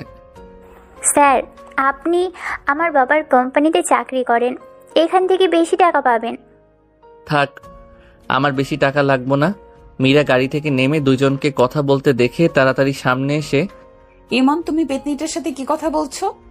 মাহফুজা ম্যাডামকে একটা চট দিয়ে বলল, তুই আমাকে পেতনি বলার কে? মীরা আমার দিকে রাগী চোখে তাকিয়ে চলে গেল। আমি তো পুরাই বলদ হয়ে গেলাম। মার লোকে রাগ দেখায় কার সাথে? তবে মীরাকে আঘাত করাতে আমার রাগ উঠে গেছে। আমি সাথে সাথে মাহফুজার গালে ঠাস করে একটা বসিয়ে বললাম, তোমার মতো বেয়াদ্দব আর বেহায়া মেয়ে আমি আজ পর্যন্ত দেখিনি। তোমার বয়স, আমার বয়স, তুমি খেয়াল করেছো? সম্পর্ক করতে ম্যাচিওর হতে হয়। আমি তোমার বাড়িতে যাব এখনই। মাহফুজা নাকের পানি চোখের পানি এক করে কাঁদতেছে। স্যার, ভালোবাসা ম্যাচিউর বা বয়স থেকে হয় না, এটা জাস্ট হয়ে যায়। তুমি এখন তোমার বাড়ি নিয়ে যাবে কিনা বলো? গাড়িতে গিয়ে বসুন। এদিকে মীরা আমাকে অফিসে আসতে না দেখে রেগে আগুন হয়ে গেছে। আমি গাড়ি করে মাহফুজার বাড়িতে গিয়ে, তোমার বাবাকে ডাকো, কথা বলবো। মোজাম্মেল চৌধুরী সিঁড়ি দিয়ে নামছেন আর সাথে একটা ছেলেও আসছে। ছেলেটা আমাকে দেখে, আরে ভাইয়া কেমন আছেন? কি মনে করে আমাদের বাড়িতে? ভাই আপনাকে ঠিক চিনলাম না। আরে ভাই মনে নাই, একদিন রাস্তায় একটা ছেলে হাতে ব্যান্ডেজ করে দিয়েছিলেন? হ্যাঁ মনে পড়েছে। ভাইয়া, এর নামই ইমন। ছেলেটা কিছুটা অবাক হয়ে, আব্বু, এই ছেলের সাথে বোনের বিবাহ হলে আমার কোনো আপত্তি নেই, এই ছেলেটা অনেক ভালো। আপনার বোনকে কে বিয়ে করছে? দেখেন, আপনাদের আমি কিছু বলতে চাই। ছোটবেলা থেকে মীরা আমি একসাথে বড় হই, একে অপরকে অনেক ভালোবাসি। একটা ভুল বোঝাবুঝির কারণে আমাদের সম্পর্কটা নষ্ট হয়ে যায়। আমার মনে শুধু একজনই আছে, সেটা মীরা। তাছাড়া আপনার মেয়ে আমার থেকে অনেক ছোট। আপনার কাছে হাত জোর করে বলি, মা বাপ হারিয়ে জীবনে অনেক কষ্ট পাইছি, আর নতুন করে কোনো কষ্ট পেতে চাই না। ভাইয়া আপনি যা বলবেন তাই হবে, আপনি আমার উপকার করেছেন। ধন্যবাদ ভাইয়া। বলেই বাসা থেকে বের হয়ে অফিসের দিকে যাই। গিয়ে অফিসে না বসতেই ম্যাডাম কেবিনে যেতে বলেছে। আমি গিয়ে, ম্যাডাম আসবো? তোমাকে কতবার বলবো অনুমতি নিতে হবে? গুটি গুটি পায়ে ম্যাডাম সামনে দাঁড়াতেই ম্যাডাম চেয়ার থেকে উঠে শার্টের কলার ধরে। তুই মাহফুজের সাথে কই গেছস? ওর বাড়িতে। কেন গেছস তার বাড়িতে? আমার পিছু আর না নিতে, আর ওর ভাই বলেছে আমার কাছে আর আসবে না। সত্যি বলতেছো? আপনার খুশি হবার কিছু নেই। আমাকে বাদে আপনি অন্য কাউকে বিয়ে করলেও আমার কষ্ট হবে না, কারণ এই ইমন মীরা নামে কাউকে ভালোবাসে না। কথাটা ভালোভাবে কানে ঢুকিয়ে নাও। কি বললি কুত্তা? বলে ম্যাডাম আমাকে দেয়ালের সাথে মিশিয়ে কিস করতে লাগলো। আমি তো সেই খুশি, মেঘনা চাইতেই বৃষ্টি। আমি রেসপন্স করছি না, আবার বাধাও দিচ্ছি না। কিছুক্ষণ পর ছেড়ে দিয়ে ম্যাডাম হাঁপাচ্ছে। আপনি আমাকে কিস করছেন কার পারমিশন নিয়ে? তুই তো আমার, তোকে মিস করতে আবার পারমিশন নিতে হবে? হ্যাঁ, নিতে হবে। আমি আপনার কিছু না, আপনার সাথে আমার কোনো সম্পর্ক নাই। প্লিজ আমাকে ক্ষমা করে দাও। ম্যাডাম কাঁদতে কাঁদতে অফিস থেকে চলে যায়। আমি বসের কেবিন থেকে বের হতেই সবাই কেমন চোখে যেন তাকিয়ে আছে। ম্যানেজারকে বলে বাসায় যাওয়ার জন্য অফিস থেকে বের হই, কারণ ভালো লাগতেছে না। রিকশায় উঠে আকাশের দিকে তাকিয়ে বুঝলাম বৃষ্টি হয়তো নামবে। আকাশটা মেঘলাটে। বাড়িতে এসে শুয়ে থাকি। বোন কোথা থেকে এসে, ভাইয়া শরীর খারাপ? ভাইয়া কাছে আসো, খাবার খাইছো? না ভাইয়া, তুমি দুপুরে ফোন দাও নাই, তাই খাবারও খাইনি। কি, তুমি দুপুর থেকে এখনো কিছু খাও নাই? আমি আন্টির কাছে গিয়ে বললাম ফ্রিজ থেকে খাবার দিতে। খাবারগুলো এনে গরম করে বোনকে খাইয়ে নিজেও খেয়ে নিলাম। তারপর বোনকে নিয়ে শুয়ে মোবাইল চাপতেছি, এমন সময় কল আসলো। রিসিভ করে আসসালামু আলাইকুম আঙ্কেল। ইমন, সন্ধ্যা হয়ে গেছে, মনে হয় বৃষ্টি নামবে। আমার মেয়েটা এখনো বাড়িতে আসেনি। আঙ্কেল, আপনার মেয়ে কই আছে আমি জানি না। আঙ্কেল একটা নদীর ধারের কথা বললো, আর সেখানেই পাবো। বাবা, মেয়েটাকে কষ্ট করে বাড়িতে পৌঁছে দাও। আন্টির কাছে বোনকে দিয়ে আঙ্কেল বলা অনুযায়ী জায়গা যাইতেছি। গিয়ে একটু খুঁজেই দেখলাম একটা নারকেল গাছের সাথে লাগানো বেঞ্চে বসে আছে। আমি কাছে গিয়ে, আপনার বাবা বলছে বাসায় যেতেন। আবছা অন্ধকারেও মাঝে দেখলাম চোখে থেকে গাল বেয়ে নিচে পানি পড়তেছে। কেমন জানি মনের কষ্ট হতে শুরু করলো। আঙ্কেলকে ফোন দিয়ে বললাম, আঙ্কেল টেনশন নিয়েন না, আমি আপনার মেয়েকে বাসায় দিয়ে যাব। আমি হাতটা ধরতে গিয়েও ধরলাম না। ম্যাডাম বেঞ্চে থেকে উঠে, আমাকে টাচ করতে তোর সমস্যা কোথায়? নাকি নিজেকে নিয়ে অ্যাটিটিউড দেখাস? ভালোবাসি বলেই অবহেলা করিস। তোকে ছাড়া এই মীরা এক মুহূর্তও ভালো থাকবে না। কথাটা কেমন জানি হৃদয়ে আঘাত করলো। চলেন বাড়িতে যাব। আমার হাত ধরে নিয়ে যাও, না হলে আমি যাব না। হাতটা ধরে রাস্তার দিকে হাঁটতে থাকি। রাস্তায় এসে দেখলাম কোনো গাড়ি নাই। ফোন দিয়ে বলল গাড়ি নিয়ে আসতে। বৃষ্টি নামবে বলে রাস্তায় কোনো গাড়ি নেই। হঠাৎ করে ঝুম বৃষ্টি নামে। জানি বৃষ্টি নামবে, তাই সাথে একটা পলিথিন নিয়ে আসি যাতে মোবাইলটা না ভিজে। মোবাইলটা পলিথিনে ভরতেছিলাম। আপনারটা দেন, ভিজে গেলে নষ্ট হয়ে যাবে। আমারটা ভিজলেও কিছু হবে না। আমি মোবাইলটা পকেটে রেখে, চলেন একটু হেঁটে রাস্তার দূরত্বটা কমাই। আমি বুকে হাত দিয়ে মীরার পাশাপাশি হাঁটতেছি।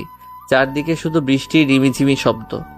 রাস্তার চারপাশ অন্ধকার, শুধু রাস্তাটা হেডলাইটের আলোয় আলোকিত। কিছুক্ষণ পর হঠাৎ বিজলির আওয়াজে মীরা আমাকে খপ করে জড়িয়ে ধরে। আমি হেডলাইটের আলোয় স্পষ্ট তার মায়াবী চেহারার দিকে তাকিয়ে রইলাম।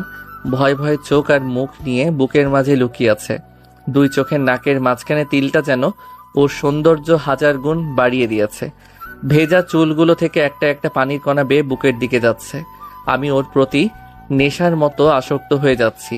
ভেজা চুলগুলো দুহাত দিয়ে পেছনে গুজে দেই। ম্যাডাম আমার সাদা বুকের কালো তিলটার দিকে কিছুক্ষণ তাকিয়ে সেখানে চুমু দেয়। আমার পুরা শরীর কেঁপে ওঠে। জড়িয়ে ধরার অবস্থাতেই ম্যাডাম মাথা তুলে আমার দিকে তাকায়। আমি ওর দিকে তাকিয়ে খেয়াল করলাম বামের গালটাতে আঙুলে দাগ লেগে আছে। এক হাত দিয়ে গালটা আলতোভাবে স্পর্শ করতেই ম্যাডাম চোখ বুজে ফেলে। আমি গালটাতে চুমু দেওয়ার জন্য ঠোঁট দুটো এগিয়ে নিচ্ছি। ম্যাডাম বড় বড় চোখ করে তাকিয়ে আছে, কিন্তু চুমু না দিয়ে আবার ফিরে আসলাম। ম্যাডাম গোল গোল চোখ থেকে পাল্টে রাগি চোখে তাকিয়ে আছে আর বলল, একটু আদর করলে কি হবে? প্লিজ একটা চুমা দাও না। পারবো না দিতে। মেয়েরা শক্ত করে জড়িয়ে ধরে, পিঠ থেকে হাত নিয়ে কোমরে গুজে দেয়। তুমি যদি এখন আমাকে চুমা না দাও তাহলে আমি এই অন্ধকারে হারিয়ে যাব। শিয়াল কুকুরের টিনে আমাকে খেয়ে ফেলবে। আমি হাত দিয়ে মুখ চেপে বললাম, এসব কথা কখনো বলবা না, না হলে আমি তোমার থেকে দূরে চলে যাব। আমি ঠোঁট দুটো ধীরে ধীরে নিয়ে গালে একটা চুমু দিলাম। মীরা চোখ বুজে ঘন ঘন নিঃশ্বাস নিচ্ছে। ঠোঁটে আঙুল দিয়ে বোঝালো ঠোঁটে চুমু দিতে। আমি ধীরে ধীরে ঠোঁটের দিকে এগিয়ে যাচ্ছি চুমু দিতে, কিন্তু চুমু না দিয়ে যেই ফিরে আসবো তখন মীরা সাথে সাথে দুহাত দিয়ে মাথা ধরে ঠোঁট দুটো এক করে দেয়। 2 মিনিট পর ছেড়ে দেয়।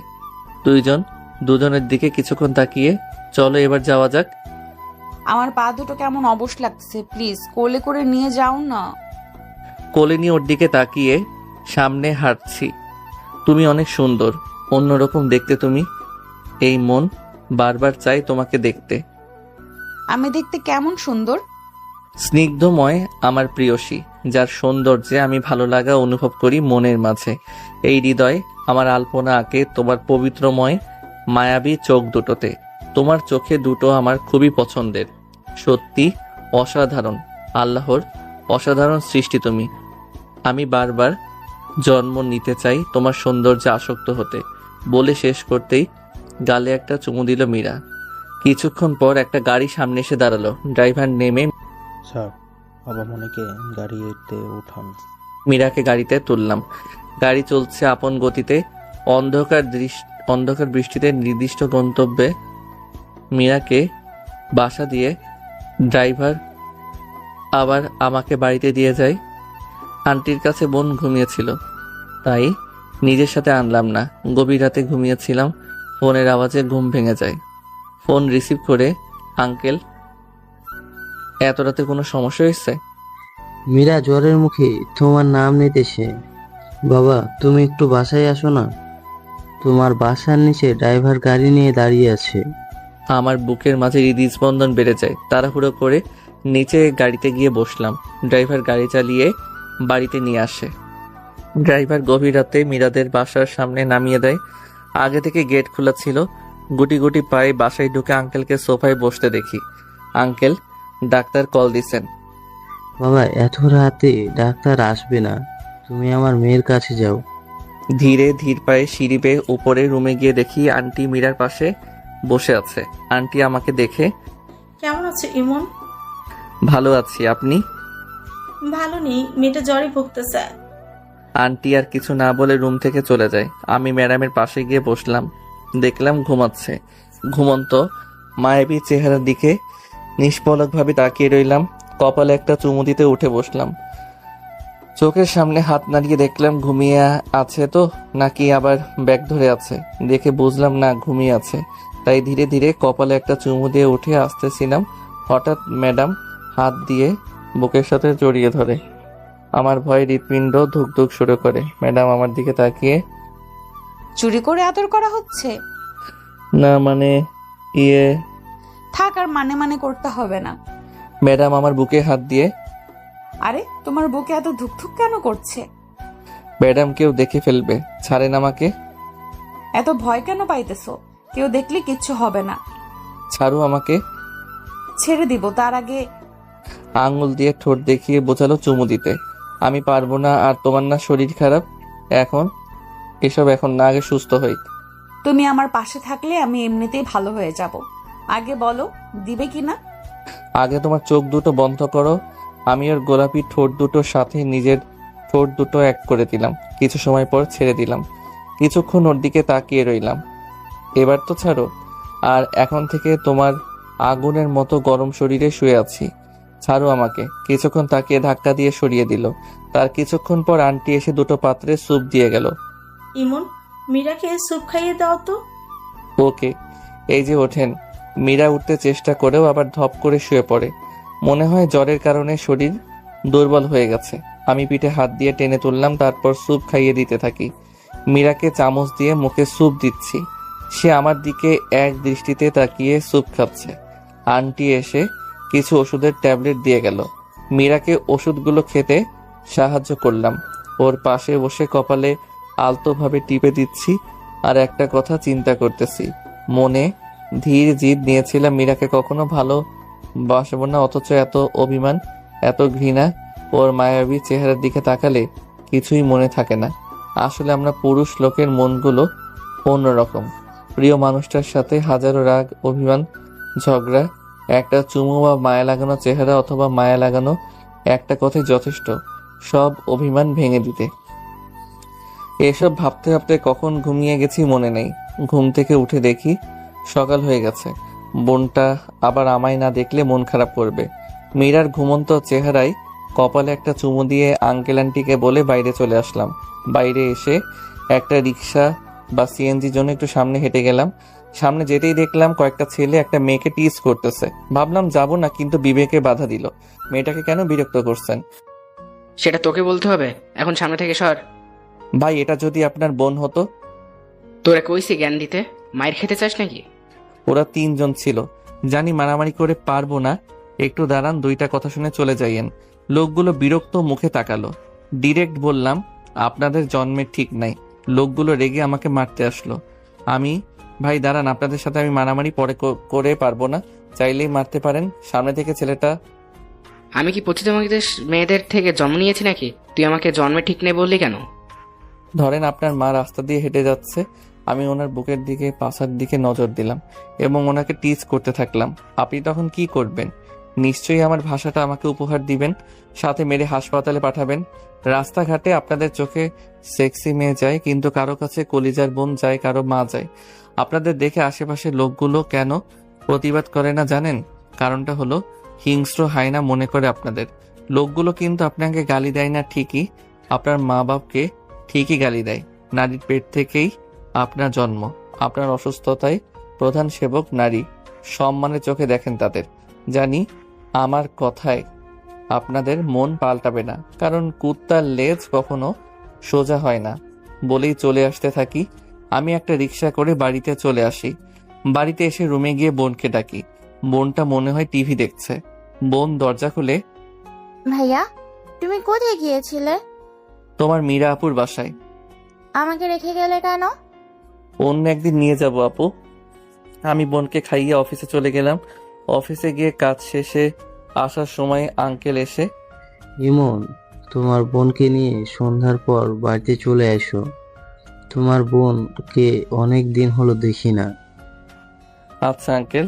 মীরা অসুস্থতায় আঙ্কেল অফিসে এসেছে। বাড়িতে এসে ফ্রেশ হয়ে বোনকে রেডি করতেছি। ভাইয়া, আমরা কই যাব? তোমার আঙ্কেল বাসায়। বোনটা খুশি হলো। তারপর রিক্সা করে মীরাদের বাসায় চলে আসলাম। বোন আঙ্কেলকে দেখে দৌড়ে কোলে গিয়ে উঠলো। আমি মীরাকে দেখার জন্য উপরে গেলাম। গিয়ে দেখি দরজা খোলা। আমি রুমে ঢুকে কোথাও মীরাকে দেখছি না। খাটের নিচে দেখার জন্য নতেই পেছন থেকে, এই তুমি খাটের নিচে কি দেখো? না মানে তোমাকে খুঁজতেছিলাম। আমি খাটের নিচে কেন যাব? বাচ্চা নাকি আমি? না, কোথাও আপনাকে দেখছি না, তাই খাটের নিচে দেখলাম। আমি তোমার বয়সে ছোট হব। আমি তোমাকে আপনি বলি না, অথচ তুমি বলে যাচ্ছ। আরে আপনি হলেন অফিসের বস। অফিসের বস থেকে তো এখন বউ হব। এখন বলা চলবে না, তুমি করে বলবা। আমি লজ্জায় মাথায় নিচু করে ফেললাম। আরে আমার বাবুটা দেখি লজ্জা পাচ্ছে। আমি তাকিয়ে খেয়াল করলাম গোসল করে ভেজা চুল নিয়ে আমার সাথে কথা বলতেছে।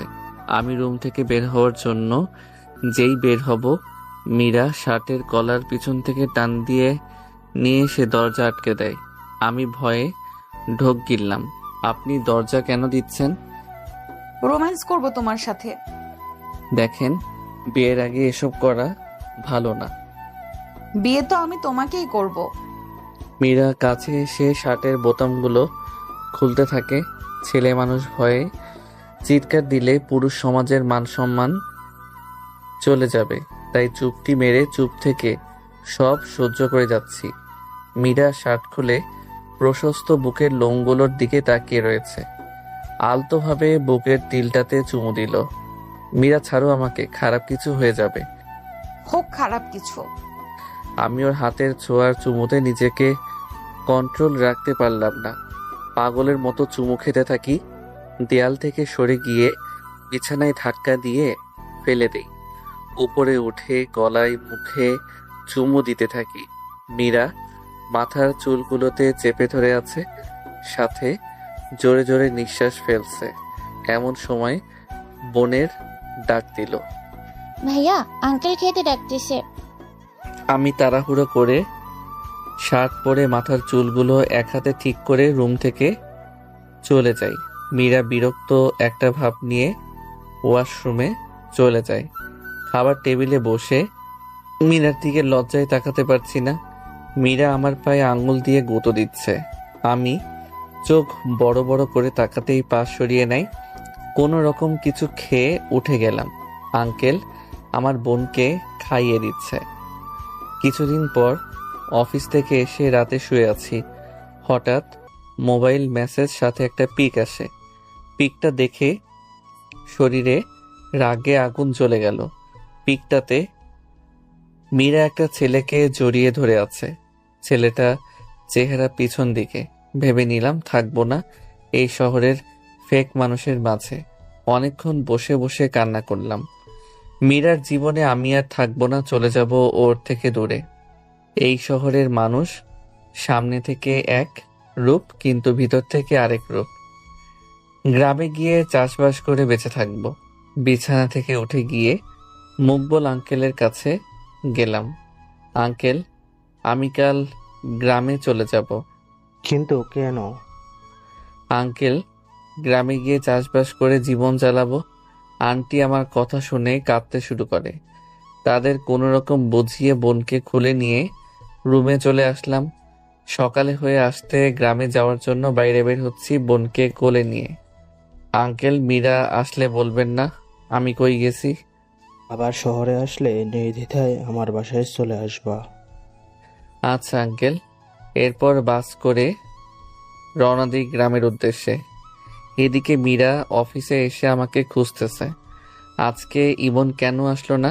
অনেকবার মোবাইল ফোন দিতে চাইলো, কিন্তু ব্লক দেখায়। মীরা চিন্তিত হয়ে যায়। দুপুরের পরে ইমনের বাসায় গিয়ে দেখে রুম তালা। আঙ্কেল, ইমন কই? ইমন শহর ছেড়ে চলে গেছে। আজকে অফিসেও গেল না যে, কই গেছে? মা, আমি জানি না কই গেছে। মীরা কাঁদতে কাঁদতে বাসায় চলে আসে। এসে দরজা দিয়ে শুয়ে কাঁদতেছে। আমার থেকে পালিয়ে ইমন কই গেল? মীরা বাবা মা মীরাকে দরজা খোলার জন্য ডাকতেছে।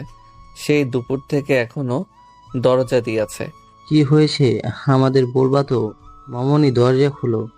মীরা দরজা খুলে মা বাবাকে জড়িয়ে ধরে কাঁদতে থাকে। এভাবে কাঁদতে দেখে আঙ্কেল আন্টি কিছু বুঝে উঠতে পারছিল না। সকালেই তো মেয়েটা কত হাসি খুশি ছিল। মেয়েটা ইমনের সাথে ঝগড়া হয়েছে। বাবা, ইমন আমাকে ছেড়ে চলে গেছে। কেন চলে গেছে? আমি জানি না বাবা। ইমন গেলে আর কই যাবে? গ্রামে যাবে। মীরা চোখের পানি মুছে। বাবা, আমি এক্ষুনি গ্রামে যাব। মামনি, এখন অনেক রাত হয়ে গেছে। কাল সকালে তোমার মাকে নিয়ে যাবে। মীরা কিছু না বলে রুমে চলে যায়। এদিকে আমি বাসে বসে বোনকে নিয়ে গ্রামে যাচ্ছি। ভাইয়া, আমরা কই যাচ্ছি? আমরা গ্রামে যাচ্ছি, সেখানে থাকবো। বোনকে কোলে নিয়ে আমি গ্রামের বাড়িতে এসে দেখি বাড়ি ছোট ছোট ছোট গাছ আর বন লতা দিয়ে ঢেকে আছে। বোনকে পাশের বাসার কাকি কাছে দিতে গেলাম। সেখানে যেতেই ছোট ছোট বাচ্চা আরো কয়েকজন কিশোরী মেয়ে ছেলে ঘিরে দেখতেছে। আসলে শহর থেকে সাদা চামড়ার মানুষ গেলে গ্রামের মানুষ তাকে কৌতূহল নিয়ে দেখতে আসে। আরে ইমন, ভালো আছো নি? কাকি আমাকে দেখে। আল্লাহর রহমতে ভালো আছি।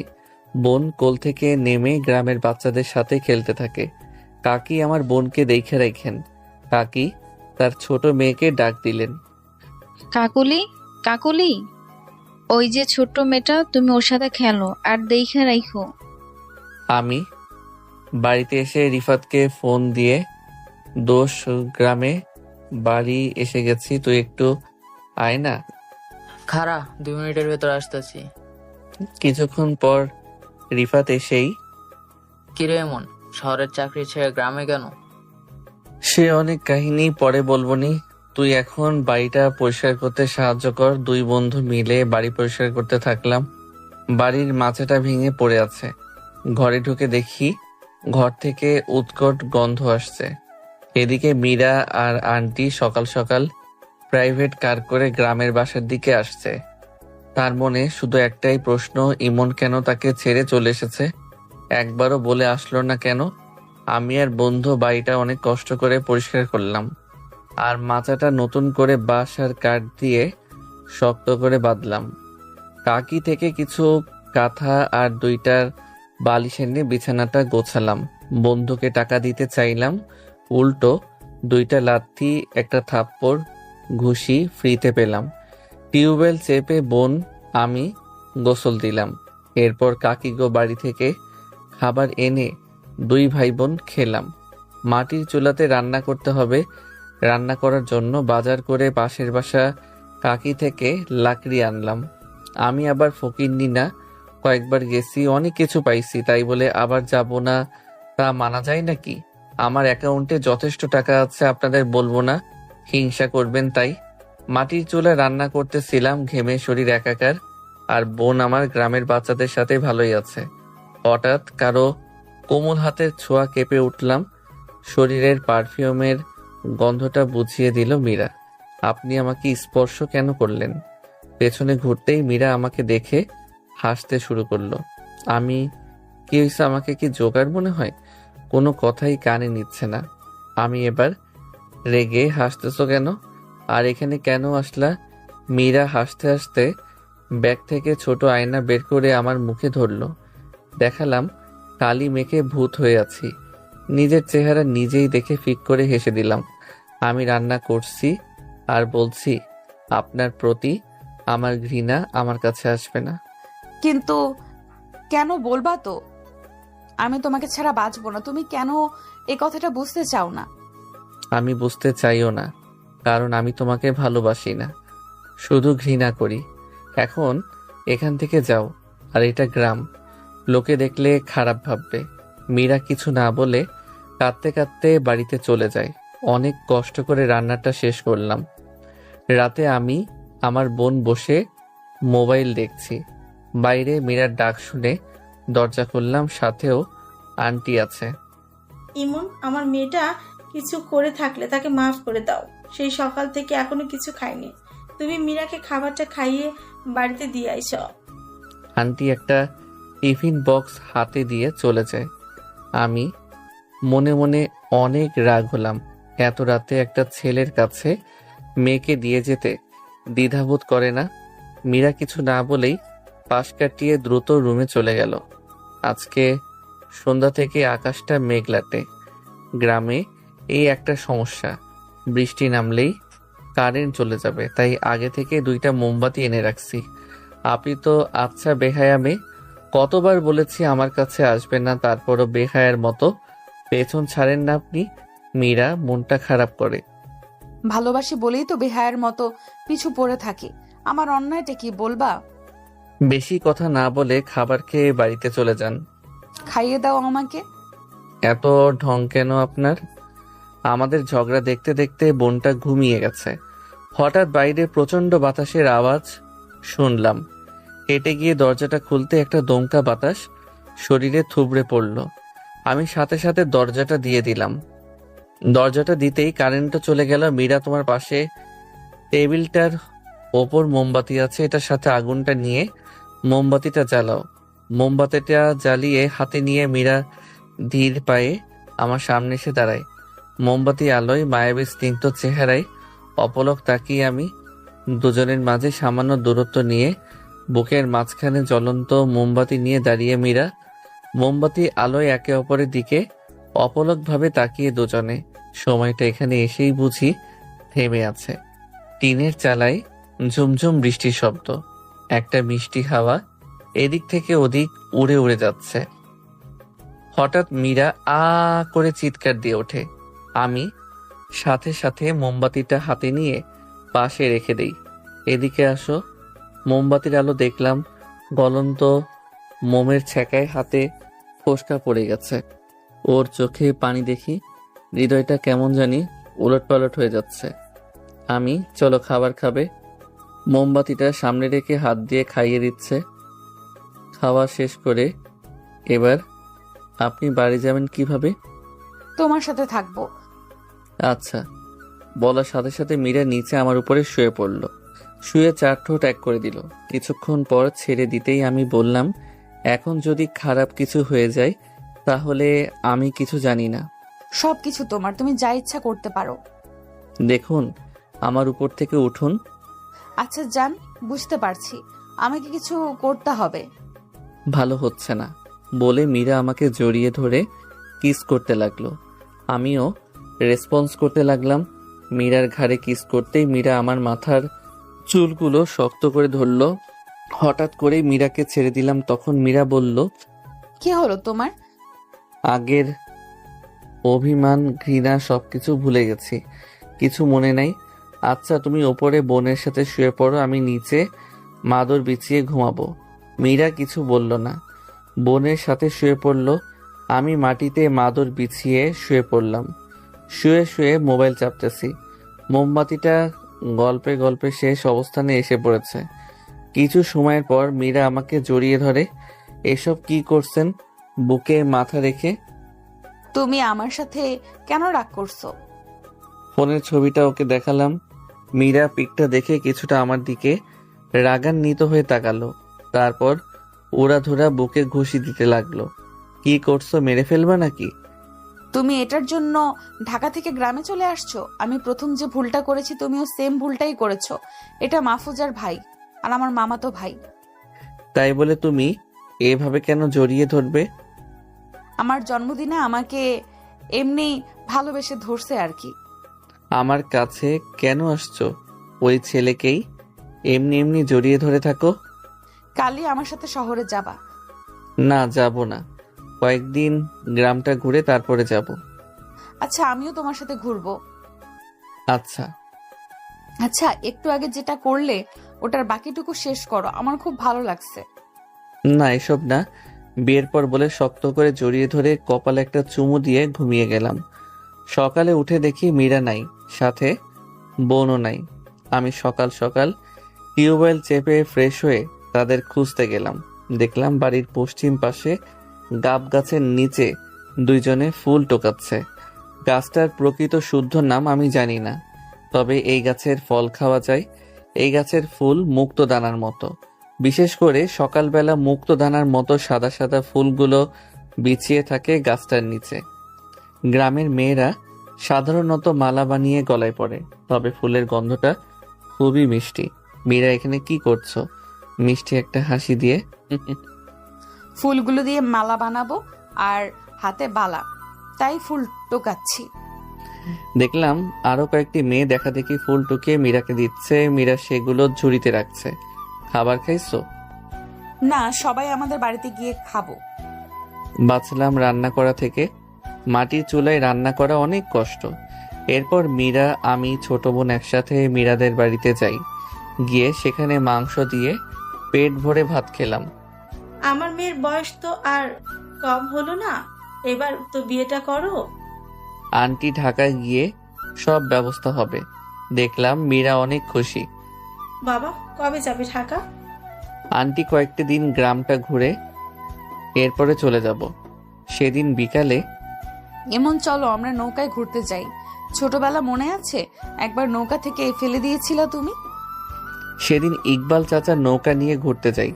বর্ষায় চারদিকে শুধু পানির আনাগোনা।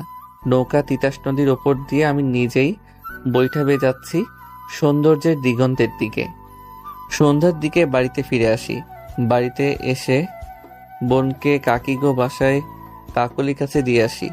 আমি মাচায় বসে আনমনে ডোবার দিকে তাকিয়ে আছি। এমন সময় মীরা পেছন থেকে জড়িয়ে ধরে। কি করছো এখানে? এই তো তেমন কিছু না। মীরা আমার দিকে তাকিয়ে গালে একটা চুমু দিল। অনেক সুন্দর তো, একটা ধরে এনে দাও না আমাকে। দেখো নালার পানির ওপেন জোনাকি। পাগল তুমি, পানির উপরে কিভাবে ধরবো? মীরা মন খারাপ করে জোনাকি গুলোর দিকে তাকিয়ে আছে। আচ্ছা মীরা, আমাকে কতটা ভালোবাসো? কতটা ভালোবাসি জানি না, তবে তোমায় ছাড়া বাঁচতে পারবো না। আচ্ছা ভালো। মীরা আমার কাঁধে মাথা রেখে সাদা আলোয় বারবার জলে নিভে উড়ন্ত জোনাকির দিকে আনমনে তাকিয়ে আছে। আমি দেখতেছি কোনো জোনাকি কাছে ধীরে আছে কিনা। দেখলাম একটা বাড়ির পাশে উঠতেছে। আমি, মীরা দেখো একটা জোনাকি, জায়গা দাও। জোনাকিটা তোমার জন্য ধরে আনি। যাওয়ার সময় মীরা বলল, ধরতে না পারলে আমি যা বলবো সেটা করতে হবে। আমি জোনাকিটা ধরতে যেতেই এটা উপরে উঠে গেল। ধুর, খাবার না দিতেই উপরে কেন গেল? এরপর মীরার কাছে চলে আসলাম। এবার লিপ কিস করো আমাকে। এসব বিয়ের পর হবে। না, আমার এখন চাই। তুমি কথা দিয়েছো, যেটা বলবো সেটা শুনবা। এখন এসব না করলে হয় না। মীরা গাল ফলিয়ে ডোবার দিকে তাকিয়ে আছে। আচ্ছা ঠিক আছে বলতে হাসি দিয়ে আমার দিকে ঘুরল। ঠোঁট দুটো ও ঠোঁটের সাথে পেছন থেকে চুলগুলোতে ধরে এক করে দিলাম। 5 মিনিটের মতো থেকে ছেড়ে দিলাম। আমি নিঃশ্বাস নিতে থাকি। তার 2 দিন পর একদিন রাস্তা দিয়ে হেঁটে আসছিলাম। হঠাৎ একটা কিশোর ছেলে, আপনি মারা যাবেন, নামাজ আদায় করেন, এতটুকু কথা বলে সামনের দিকে চলে যায়। আমি অবাক হয়ে এক জায়গায় দাঁড়িয়ে রইলাম। এটা কেমন স্টাইলে নামাজ পড়ার কথা? গ্রামের মানুষগুলো পাগল নাকি? তবে কথাটা মনে আঘাত করছে যথেষ্ট। চিন্তা করলাম ফজর থেকে 5 ওয়াক্ত নামাজ পড়ব। ভোর সকালে নামাজ আদায় করে বাড়িতে আসলাম। আসতেই মীরা বলল, আজকে ঢাকা চলে যাব, আব্বু নাকি অসুস্থ। আচ্ছা তুমি যাও, আমি পরে চলে আসব। আমি কিছু জানি না, তুমি আমার সাথে এখন যাবা। আচ্ছা। মা বাবার কবরটা জিয়ারত করে আসি, তুমি আমার ছোট বোনকে রেডি করো। আমি কবর জিয়ারত করে এসে রেডি হয়ে গাড়িতে গিয়ে বসলাম। ড্রাইভারের সাথে আন্টি, আমি মীরা একসাথে, আমার পাশে আমার ছোট বোন। গাড়ি ঢাকার গন্তব্যের দিকে যাচ্ছে। দেখলাম বোনটা ঘুমিয়ে গেছে। গাড়ি নড়াচড়াতে ব্যথা পেতে পারে, তাই ঘুমন্ত অবস্থায় বুকের সাথে কোলে নিয়ে সিটের সাথে হেলে বসলাম। মীরা কিছু সময় বাদে বাদে একটা একটা করে গালে চুমু দেয়। তার কিছু সময় পর মীরাও কাঁধে মাথা রেখে ঘুমিয়ে পড়ে। এই মুহূর্তে নিজেকে অনেক সুখী মানুষ মনে হচ্ছে। অজান্তেই মুচকি হেসে দিলাম। অবশেষে ঢাকায় চলে আসলাম। মীরাদের বাড়িতে ঢুকে আঙ্কেলকে সালাম দিলাম। তারপর সবাই একসাথে খাওয়া শেষ করে সোফায় বসে কথা বলতেছি। এরপর বোনকে নিয়ে মুকবল আঙ্কেল বাসায় চলে আসি। মুকবল আঙ্কেল আমায় কৌতূহল চোখে তাকিয়ে অনেক কিছু জানার ইচ্ছা ছুড়ে দিল। আমি আঙ্কেলকে সব বললাম। কিছুদিন পর আমি আর মীরা বিবাহ সম্পর্কে আবদ্ধ হই। আজকে আমার বাসর রাত। বোনকে নিয়ে ছাদে দাঁড়িয়ে আছি। কত চিন্তা মনে দোলা দিচ্ছে। পেছন থেকে, ইমন এবার তো যাও, অনেক রাত হয়ে গেছে। মেয়েটা সে কখন থেকে একা বসে আছে। তোমার বোনও তোমার কুলে ঘুমিয়ে আছে, ওকে আমার কুলে দাও। আঙ্কেল বোনকে নিয়ে চলে গেল। আমি দরজা খুলে রুমে গিয়ে দেখলাম মীরা বসে মোবাইল চাপতেছে। তোমার এতক্ষণ লাগে আসতে? সে কখন থেকে বসে থাকতে থাকতে বোরিং লাগছে। আমি কাছে গিয়ে, এই ভারী কাপড় খুলে অজু করে আসো, 2 রাকাত নামাজ পড়ব। আমি পাঞ্জাবিটা খুলে একটা পাতলা গেঞ্জি গায়ে দিলাম। আমি অজু করে এসে দেখি মীরা শাড়ি খুলতেছে। আমি ওর সুন্দর পেটের দিকে তাকিয়ে রইলাম। আপনি এভাবে তাকিয়ে কেন আছেন? আমি হকচকিয়ে অন্য দিকে চোখ ফিরালাম। আমরা এখন স্বামী স্ত্রী, আমার সব কিছু তোমার দেখার অধিকার আছে। মীরা কাছে এসে একটা চুমু দিবে। আমি থামিয়ে, আগে নামাজ তারপর। মীরা একটা মুচকি হাসি দিয়ে ওয়াশরুমে চলে গেল। তারপর দুজনে একসাথে নামাজ আদায় করলাম। বালিশ দিয়ে বিছানায় হেলে বসলাম। মীরাও আমার দিকে তাকিয়ে আমার পাশে বসে আছে। দুইজন এটা ওটা নিয়ে অনেকক্ষণ কথা বললাম। মীরা বলল, আজকে আমাদের বাসর রাত, আমাকে আদর করো। বলেই আমার কোলের উপর উঠে বসলো। আমি মীরার 2 চোখের নাকের মাঝখানে তিলটার দিকে তাকালাম। এই তিলটাই ওর সৌন্দর্য 1000 গুণ বাড়িয়ে দিয়েছে। আমি ওর গোলাপি ঠোঁট দুটোতে চুমু দেওয়ার জন্য এগিয়ে যাচ্ছি। মীরার ভারী নিঃশ্বাস আমার চোখে মুখে লাগছে। 2 জোড়া ঠোঁট এক হতেই দুজনেই যেন কোনো আদিম নেশায় মেতে উঠেছি। মীরা চুলগুলোতে খামচে ধরল। আমার শরীরের সাথে আঁকড়ে পৃষ্ঠে লেগে আছে। আমি ওর পেটে হাত বুলাতে থাকলাম। চুমুতে ভরিয়ে দিচ্ছে ওর মাতাল করা নেশাক্ত সৌন্দর্যের প্রতিটি অঙ্গ। দুজনেই কোনো অমৃত সুখের নেশায় পাড়ি দিচ্ছে সময়ের অসংখ্য সেকেন্ড। সকালে ঘুম ভাঙতেই মীরা পাশে নেই। আমি বিছানা থেকে কাপড় ঠিক করে ওয়াশরুমের দিকে যাচ্ছি। ওয়াশরুমে ঢুকতেই ধাক্কা খেলাম মীরার সাথে। দেখলাম গোসল করে বের হচ্ছে। একটু সাইড দিতেই চলে গেল। আমি গোসল করে বের হলাম মাথা মুছতে মুছতে। আমাকে দাও, আমি মুছে দিচ্ছি। হাত উঁচু করে মুছতে কষ্ট হচ্ছে, তাই একটা চেয়ারের উপর দাঁড়িয়ে মাথা মুছে দিচ্ছে। ওর নাভিটা আমার চোখ বরাবর দেখা যাচ্ছে। সরু পেটটার মাঝখানে ছোট একটা ছিদ্র মতো দেখতে বস্তুটা এত আকর্ষণীয় কেন? অসাধারণ, আল্লাহর অসাধারণ নিপুণতা। নাভিতে ঠোঁটের আলতো স্পর্শে মীরা কেঁপে উঠল এবং পড়ে যেতেছিল। আমি ধরে ফেলি। লজ্জায় মাথা নিচু করে রেখেছে। এই প্রথমবার তাকে লজ্জা পেতে দেখলাম। লজ্জায় ধারণ করা চেহারাটা অদ্ভুত ভালো লাগা কাজ করছিল। আমি বেশি খুশি হলে প্যান্টের উপর লুঙ্গি পরে গান লাগিয়ে উড়াধুরা নাচতে থাকি।